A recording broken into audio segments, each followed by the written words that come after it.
Hello friend, मैं गौरव। आज का हमारा ये वीडियो वैक्सीनेशन यानी टीकाकरण से रिलेटिव है। इसमें आपको टीका कब देना चाहिए, कैसे देना चाहिए, किस उम्र में देना चाहिए, इन सभी चीज़ों के बारे में विस्तृत रूप से बताया गया है। और वीडियो के अंत में कुछ महत्वपूर्ण प्रश्न भी हैं जो आपके आगे आने वाले एग्जाम में सहायक होने वाले हैं। या कहीं भी आपसे अगर इस टाइप का टीके से रिलेटिव कोई क्वेश्चन पूछे तो उसका आंसर आप इस वीडियो को देख के दे सकते हैं। वीडियो शुरू करने से पहले आपसे एक रिक्वेस्ट है, अगर आपने हमारे चैनल को अभी तक सब्सक्राइब नहीं किया तो प्लीज़ पहले चैनल को सब्सक्राइब कर लें और वीडियो को अंत तक ज़रूर देखें। तो जैसा कि आपको वीडियो में क्लियर कॉलम्स दिख रहे होंगे, टीका कब देना है, खुराक क्या है, कैसे देना है, जगह कौन सा होगा देने का, ये सब कुछ कॉलम वाइज इंडिकेट किया हुआ है। सबसे पहले हम बात करते हैं गर्भवती महिलाओं की। तो उन्हें सबसे पहले टेटनस का सुई, टेटनस का फर्स्ट डोज गर्भावस्था के प्रारंभिक महीनों में दिया जाता है। 0.5 मिली इसका खुराक रहता है। ये मांसपेशियों में दिया जाता है और जो जगह होता है वो बाह के ऊपरी भाग पर होता है। ऐसे ही टेटनस का सेकेंड डोज मिलता है उन्हें 1 से 4 सप्ताह के अंदर। प्रोसेस एकदम वही रहता है। ये दोनों वैक्सीन कंप्लीट होने के बाद उन्हें बूस्टर दिया जाता है। यहाँ पे ये बात ध्यान रखना है कि बूस्टर उन्हें तभी पड़ेगा जब उन्हें टेटनस का 2 वैक्सीन मिल जा चुका है। अब आगे चलते हैं। गर्भावस्था के पश्चात शिशु के जन्म के बाद सबसे पहले उसे BCG का टीका दिया जाता है।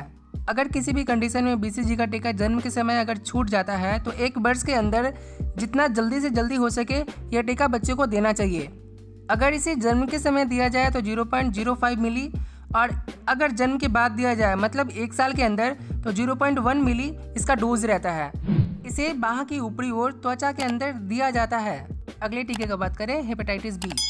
जन्म के समय या 24 घंटे के भीतर जितना जल्दी संभव हो सके ये टीका बच्चे को लगाया जाता है, जिसका खुराक है 0.5 मिली। इसे मांसपेशियों में दिया जाता है और जांघ के मध्य बाहरी हिस्सा में मांसपेशियों में दिया जाता है। अगला टीका है OPV 0। जन्म के समय या फिर 15 दिन के भीतर जितना जल्दी संभव हो सके 2 बूंद इसको पिलाया जाता है और जो पिलाने का वो जो वी है वो मुंह से है। ऐसे ही OPV का 3 डोज और पड़ता है 6 सप्ताह पे, 10 सप्ताह पे और 14 सप्ताह पे। और आप लोग को पता ही होगा कि OPV ओरल पोलियो वैक्सीन मुंह के द्वारा ही दिया जाता है। आगे है DPT का पहला, दूसरा और तीसरा डोज। पहला डोज 6ठे सप्ताह में, दूसरा 10वें सप्ताह में और तीसरा 14वें सप्ताह में। इसका जो खुराक है वो 0.5 मिली है। इसे मध्य जांघ के बाहरी हिस्सा में मांसपेशियों में दिया जाता है। आगे है हेपेटाइटिस बी का 3 खुराक, जो सबसे पहले 6ठे सप्ताह में, दूसरा 10वें सप्ताह में और 14वें सप्ताह में दिया जाता है। इसका भी खुराक 0.5 मिली है। ये भी मध्य जांघ के बाहरी हिस्सों में मांसपेशियों में ही दिया जाता है। अगला टीका है खसरा। ये 9 माह से लेकर 12 माह के बीच में दिया जाता है। जो इसका खुराक है वो 0.5 मिली का है। इसे बाईं ऊपरी बाह पे दिया जाता है, त्वचा और मांसपेशियों के बीच में। आगे बात करते हैं विटामिन ए की पहली खुराक की। 9 माह पर या फिर खसरे के साथ, ये वैक्सीन खसरे के साथ भी दिया जा सकता है। इसका भी खुराक 1 मिली होता है और इसे भी मुंह से ही दिया जाता है। जैसे ओरल पोलियो वैक्सीन दिया जाता है वैसे ये भी। जितने भी वैक्सीन थे वो नवजात शिशुओं के लिए थे। अब आगे चल के बात करते हैं बच्चों के लिए। जो पहला वैक्सीन पड़ता है वो DPT बूस्टर फर्स्ट। इसे 16 माह से 24 माह के भीतर दिया जाता है। इसका जो खुराक रहता है वो 0.5 मिली रहता है। इसे मध्य जांघ के बाहरी हिस्सों में दिया जाता है और इसे मांसपेशियों में दिया जाता है। नेक्स्ट है OPV बूस्टर। ये भी 16 से 24 महीनों में दिया जाता है। इसका जो खुराक है वो 2 बूंद है और इसे मुंह से दिया जाता है। नेक्स्ट जो है वो विटामिन ए की दूसरी से लेकर 9वीं खुराक तक। पहला खुराक शिशु अवस्था में ही बच्चे को दिया जाता है। अब ये जो प्रोसेस है दूसरा से लेकर 9वें खुराक तक का, सबसे पहला 16 माह में पड़ेगा। उसके बाद प्रत्येक 6 माह के अंतराल पर 5 वर्षों तक इसे ये खुराक पड़ते रहेगा। इसका जो खुराक है वो 2 मिली है और इसे भी ओरली दिया जाता है, मतलब मुंह से ही दिया जाता है। आगे बात करते हैं DPT बूस्टर सेकेंड का। इसे 5 से 6 वर्ष की उम्र में दिया जाता है। इसका जो खुराक है वो 0.5 मिली है। इसे ऊपरी बाह पर मांसपेशियों में दिया जाता है। सबसे अंत में टेटनस का सुई 10 से लेकर 16 वर्ष के बीच में। इसका डोज 0.5 मिली है। ऊपरी बाह पर मांसपेशियों में इसे दिया जाता है। जितने भी टीकों की जानकारी आपने अभी प्राप्त की वो मां बनने से लेकर शिशु के जन्म तक तथा उसके 14 वर्ष पूरे होने तक दिया जाता है। हो सके तो आगे चल के कोविड के वैक्सीन को भी इसमें ऐड किया जा सकता है। इसके बाद इन सभी वैक्सीन से रिलेटिव कुछ इंपॉर्टेंट क्वेश्चन हैं जो भी हम डील करने वाले हैं, ताकि आने वाले एग्जाम से लेकर कहीं भी अगर आप लोगों से ये क्वेश्चन पूछा जाए तो टीके के रिगार्डिंग सारा क्वेश्चन क्लियर रहे और आप आसानी से इन सभी प्रश्नों का उत्तर दे सकें। तो चलिए आगे बढ़ते हैं। सबसे पहले हम बात करेंगे BCG के टीके का। जो पहला क्वेश्चन इससे निकल के आता है वो है बीसीजी का टीका बाईं ऊपरी बाह में ही क्यों दिया जाता है? जो इसका आंसर है वो है बीसीजी का टीका हमेशा बच्चों की बाईं ऊपरी बाह पर इसलिए दिया जाता है ताकि एक समानता बनी रहे। साथ ही बच्चों की बाईं बाह पर बीसीजी के निशान को देखकर सर्वेकर्ता यह आसानी से पता कर सकते हैं कि बच्चे को बीसीजी का टीका लगा है या नहीं। बीसीजी से रिलेटिव सेकंड क्वेश्चन, नवजात शिशु 1 माह की उम्र तक को बीसीजी की 0.05 मिली खुराक क्यों दी जाती है? इसका जो आंसर है बीसीजी का टीका बच्चों की त्वचा में लगाया जाता है। नवजात शिशु की त्वचा बहुत पतली होती है और त्वचा के भीतर 0.1 मिली टीका अंदर जा सकता है, जिससे यह खतरा बना रहता है कि टीका बच्चों की मांसपेशियों में जाकर त्वचा में संक्रमण मवाद पैदा कर सकता है और साथ ही बगल में गांठें भी बन सकती हैं। अगला क्वेश्चन, अगर बच्चे को जन्म के समय बीसीजी का टीका नहीं दिया गया है तो यह टीका कब दिया जाना चाहिए? इसका जो आंसर है अगर बच्चे को जन्म के समय डीपीटी के पहले टीके के साथ बीसीजी का टीका नहीं दिया गया है तो जल्दी से जल्दी संभव हो सके यह टीका उसे लगाना चाहिए। यह टीका शिशु को 1 वर्ष की उम्र तक लगाया जा सकता है। अगला और इम्पॉर्टेंट क्वेश्चन, यदि बीसीजी दिए जाने के बाद कोई निशान ना पड़े तो क्या बच्चे को पुनः टीका लगाया जाना चाहिए? इसका सिंपल सा आंसर है यदि निशान ना पड़े तो बच्चे को दोबारा टीका नहीं लगाना चाहिए। अब हम ओपीवी ओरल पोलियो वैक्सीन के बारे में बात करेंगे। इससे संबंधित कुछ प्रश्न आपके सामने हैं। इसमें पहला प्रश्न है, एक बच्चे को किस उम्र तक ओपीवी दिया जा सकता है? इसका जो आंसर है ओपीवी 5 वर्ष की उम्र तक के बच्चे को दिया जा सकता है। इसका सेकंड क्वेश्चन है, यदि एक शिशु को जन्म के तुरंत बाद पोलियो की 0 डोज नहीं दी गई है तो कब यह खुराक दी जा सकती है? इसका भी आंसर सिंपल है, जन्म के पहले 15 दिनों तक शिशु को पोलियो की 0 डोज दी जा सकती है।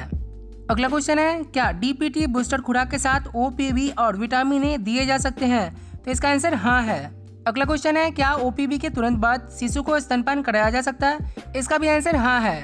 अगला क्वेश्चन, एक बच्चे को टीकाकरण सारणी के अनुसार पोलियो की 3 खुराक दी जा चुकी है।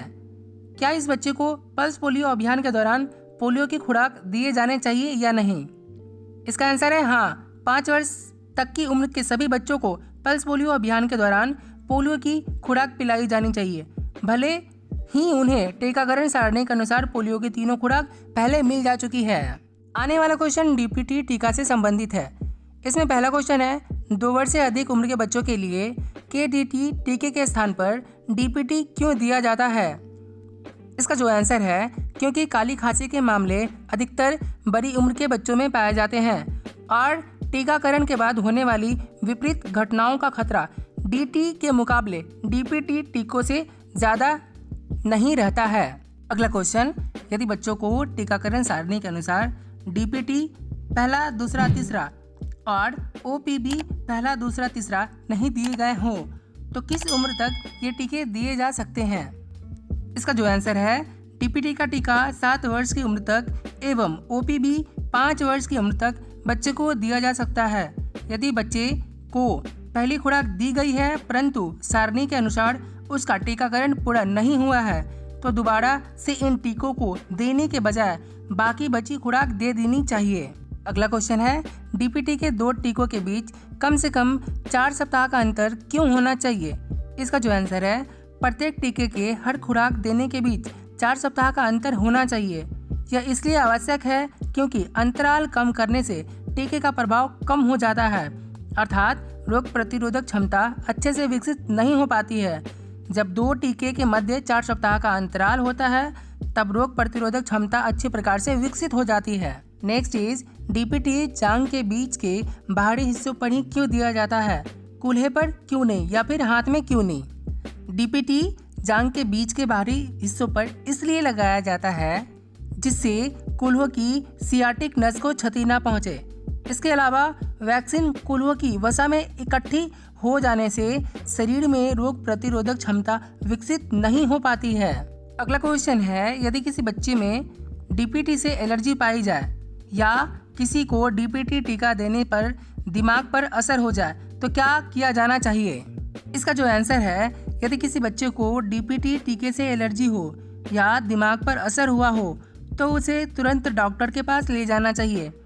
ऐसी स्थिति में यदि बच्चे को डीपीटी की 2री या तीसरी खुराक दी जानी है तो डीपीटी के स्थान पर डीटीएपी या फिर डीटी दें, क्योंकि डीपीटी का पी पर्ट्यूसिस काली खांसी वाला हिस्सा ही प्रायः एलर्जी या दिमाग पर दुष्प्रभाव का कारण बनता है। इसे स्थानीय स्तर पर उपलब्ध संसाधनों से खरीदा जा सकता है। आगे का क्वेश्चन टेटनस टीका से संबंधित है। इसमें पहला क्वेश्चन है, यदि एक लड़की को 16 वर्ष की उम्र में राष्ट्रीय टीकाकरण सारणी के अनुसार डीपीटी और टीटी के सभी टीके लग चुके हैं और वह 18 वर्ष की उम्र में गर्भवती हो जाती है, तो क्या उसे गर्भावस्था में टेटनस का टीका दिया जाना चाहिए? इसका आंसर हाँ होगा। कार्यक्रम के अनुसार गर्भावस्था के दौरान उसे टेटनस के 2 टीके लगाए जाने चाहिए। 2 टीकों के बाद उसे टेटनस का बूस्टर भी लगाना चाहिए।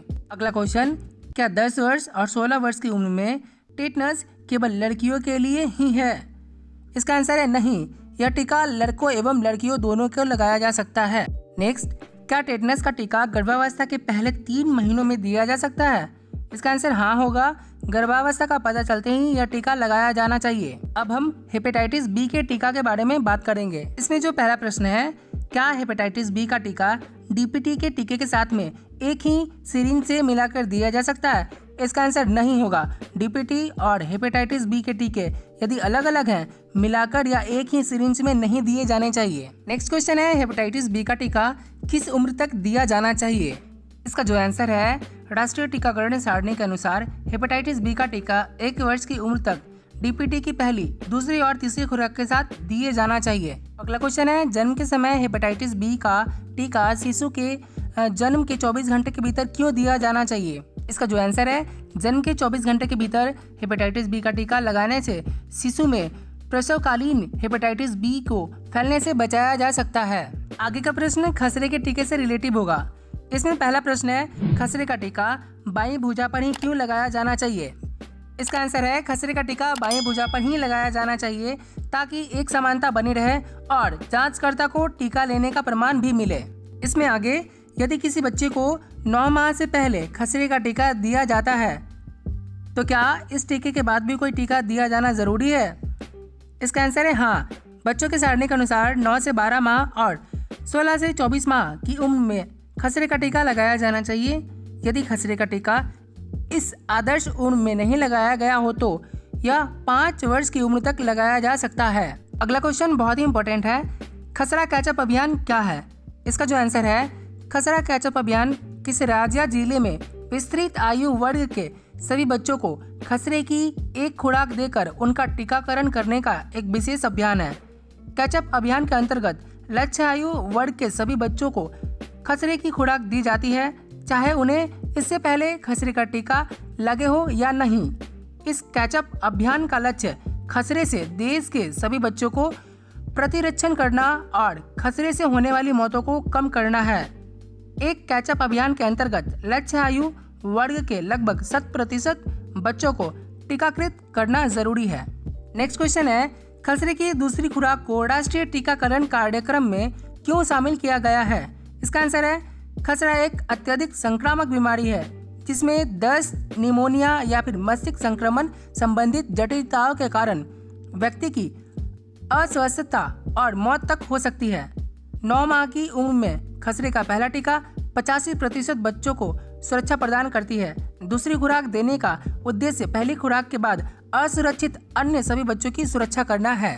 अगला क्वेश्चन है, यदि एक बच्चे को पहली खुराक देने में देरी हो जाती है तो क्या उसे खसरे की दूसरी खुराक दी जा सकती है?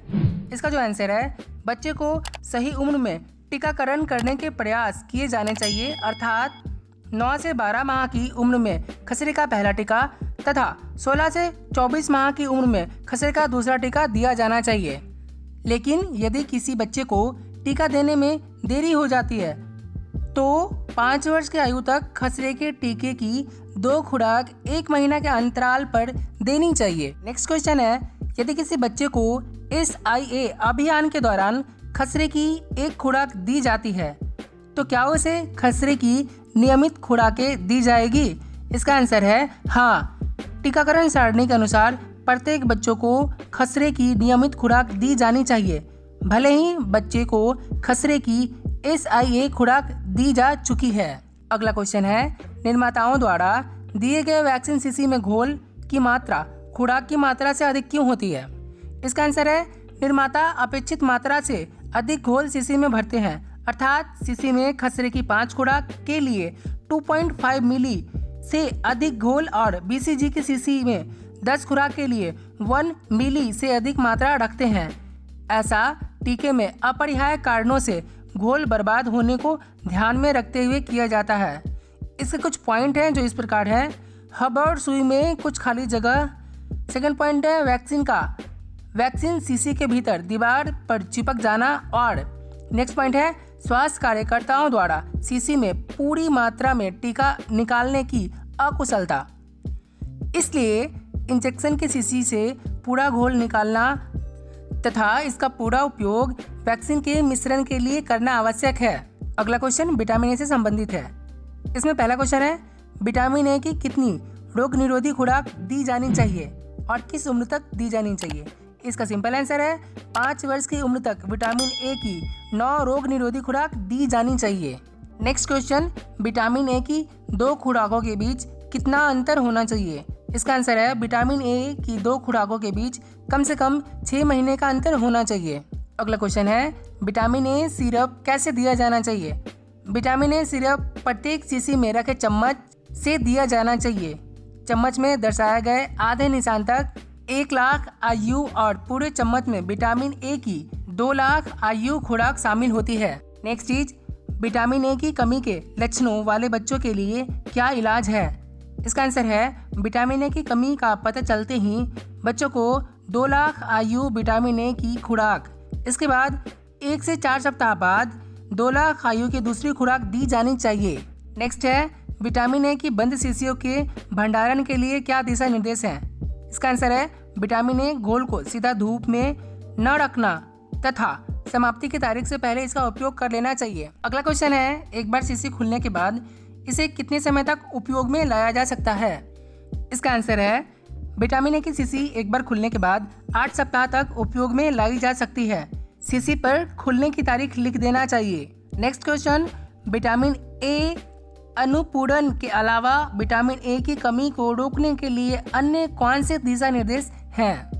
इसका आंसर है इन दिशा निर्देशों में सबसे पहला है बच्चे को शीघ्र और एकमात्र स्तनपान कराना, जिससे विटामिन ए से भरपूर माँ का शुरुआती पीला गाढ़ा दूध पिलाना शामिल है। इसका अगला पॉइंट है बच्चे को हरी पत्तेदार सब्जी या पीले और नारंगी रंग की फल सब्जियां जैसे कद्दू, गाजर, पपीता, आम, संतरा आदि के साथ ही बच्चे को दूध छुड़ाते समय अनाज और दाल नियमित आहार देना चाहिए। इसका अगला पॉइंट है दूध, पनीर, दही, घी, अंडे, लीवर इत्यादि देना चाहिए। अगला क्वेश्चन जिंक से रिलेटिव है। इसमें पहला क्वेश्चन है जिंक बार बार होने वाले दस्त को कम करने में कैसे मदद करता है? इसका आंसर है जिंक एक सूक्ष्म पोषक है। यह दस्त रोग में सहायक होता है और बच्चे को मौत तथा बीमारी से बचाता है। इसका अगला क्वेश्चन है दस्त रोग के इलाज में ORS के साथ जिंक की कितनी खुराक दी जानी चाहिए? इसका आंसर है 2 से 6 माह के शिशुओं के लिए जिंक की 10 मिलीग्राम की घुलने वाली गोली माँ के दूध में 14 दिनों तक दी जानी चाहिए। 6 माह से 5 वर्ष के बच्चों को 20 मिलीग्राम की घुलने वाली गोली 14 दिनों तक दी जानी चाहिए। अब जो भी प्रश्न आने वाले हैं इन सभी टीकों से संबंधित होंगे। इसमें पहला क्वेश्चन है यदि एक बच्चे को कभी कोई टीका नहीं दिया गया है तो क्या उसे 9 माह की उम्र में सभी पात्र टीके एक ही दिन दिए जा सकते हैं क्या? इसका आंसर है हाँ, सभी टीकों को एक समय दिया जा सकता है, परंतु इन्हें विभिन्न इंजेक्शन साइट पर अलग अलग AD सिरिंजों से लगाया जाना चाहिए। एक ऐसे बच्चे को जिसे कभी टीके नहीं लगाए गए हैं उसे 9 माह की उम्र में BCG, DPT, hepatitis B, OPV एवं खसरे के टीके तथा विटामिन ए की खुराक एक समय में देना सुरक्षित और असरदायक होता है। नेक्स्ट क्वेश्चन है यदि माँ देखरेख करता एक शिशु को 9 माह की उम्र में केवल एक इंजेक्शन लगाने के लिए अनुमति देती है तो उसे कौन सा टीका दिया जाना चाहिए? इसका जो आंसर है 9 महीने की आयु पर प्राथमिकता के तौर पे OPV और विटामिन ए के साथ खसरे का टीका दिया जाना चाहिए। नेक्स्ट क्वेश्चन है, 1 से 5 वर्ष की उम्र के बच्चों को जिसे पहले कभी कोई टीका न लगे हो, कौन से टीके दिए जाने चाहिए? इसका आंसर है, ऐसे बच्चे को DPT1, OPV1, खसरे का टीका, विटामिन ए की 2 मिली खुराक दी जानी चाहिए। इसके बाद 1 महीने के अंतर पर बच्चे को DPT और OPV की दूसरी तथा तीसरी खुराक दी जानी चाहिए। खसरे की दूसरी खुराक भी टीकाकरण सारणी के अनुसार दी जाती है। OPV3, DPT3 देने के कम से कम 6 महीने बाद OPV DPT बूस्टर की खुराक दी जा सकती है। नेक्स्ट क्वेश्चन, 5 से 7 वर्ष के बच्चों को जिसे पहले कभी कोई टीका न लगा हो, कौन से टीके दिए जा सकते हैं?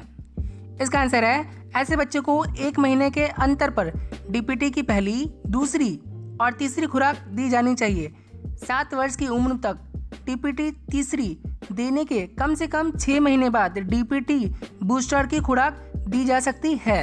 अगला क्वेश्चन, यदि एक बच्चे को अगले टीके देने में देरी हो जाती है तो क्या टीके की पहली खुराक से फिर शुरुआत करनी होगी? इसका आंसर है, यदि बच्चे को अगले टीके खुराक के लिए लाने में देरी हो जाती है तो टीकाकरण फिर से शुरू करने की आवश्यकता नहीं है। वहीं से शुरू करें जहां से खुराक छूट गई है। उदाहरण के लिए, यदि किसी बच्चे को 5 माह की उम्र में BCG, DPT1, हेपेटाइटिस B1 व OPV1 की खुराक दी गई है और 11 माह बाद फिर आता है तो उसे DPT2, हेपेटाइटिस B2, OPV2 और खसरे की खुराक दें। DPT1 से पुनः शुरुआत न करें। नेक्स्ट इज, टीकाकरण से पहले इंजेक्शन वाली जगह को स्प्रिट से पोंछना सही क्यों नहीं होता? बच्चे की त्वचा को स्प्रिट से साफ नहीं करना चाहिए क्योंकि टीके में मौजूद कुछ जीवित कीटाणु स्प्रिट के संपर्क में आने से मर जाते हैं, जिससे टीके का प्रभाव कम हो जाता है। आगे, एक बच्चे का टीकाकरण कब पूर्ण माना जाता है? इसका आंसर है, जब एक बच्चे को जन्म के पहले वर्ष में BCG का 1 टीका, DPT के 3 टीके, हेपेटाइटिस B के 3 टीके, पोलियो के 3 खुराक और खसरे का 1 टीका लग गया हो, तब बच्चे का टीकाकरण पूर्ण माना जाता है। आज के वीडियो में इतना ही। अगर आपको वीडियो पसंद आया हो तो हमारे चैनल को जरूर सब्सक्राइब करें और अपने दोस्तों के साथ इस वीडियो को शेयर जरूर करें। धन्यवाद।